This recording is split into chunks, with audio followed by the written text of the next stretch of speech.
Jūs neįsivaizduojate, kiek naujienų šią savaitę yra. Pažvelgime per jas. Tai pirma naujiena yra apie karą Izraelio ir Amerikos prieš Iraną. Tai dabar Iranas yra stipriai bombarduojamas ir jų nužudė lyderį Ajatolį Ali Khamenei. Tai jis buvo nužudytas ir jį tai patvirtino patys iraniečiai. Čia galite matyti, kaip vyksta bombardavimas ne tik Irane, bet ir Dubajuje ir taip toliau.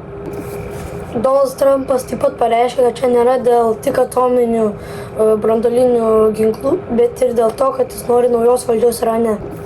Dalyvauja apie 200 naikintuvų ir didžiausias Amerikos lėktuvnešis.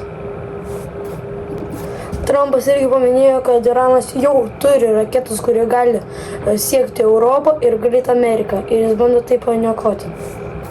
Ta naujiena yra apie World Economic Forum bosą, kuris atsistatydino dėl to, nes World Economic Forum ėjo žiūrėti į jo linkus, ką jis turėjo su Jeffrey Epsteinu.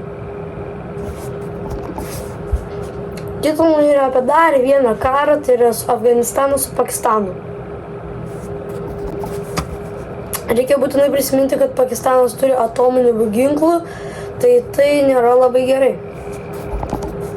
Bill Clintonas priverstas eiti prieš kongresą ir pasisakyti apie jo ryšius su Jeffrey Epsteinu.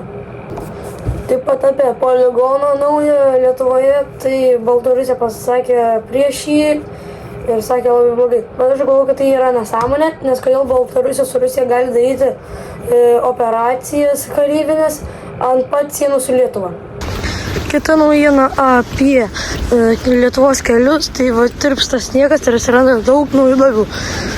Tai važiuokite lėčiau, nes, pavyzdžiui, autostradai ten kolona 20 mašinų buvo, nes tiesiog yra tokios didelės duobės ir važiuokite lėčiau. Kim Jong-unas vėl išrinktas Nord Korėjos lyderiu ir procentai rinkimų yra beveik 100 ir 0. Ir ačiū, kad žiūrėjote, paspauskite subscribe ir like mygtuką.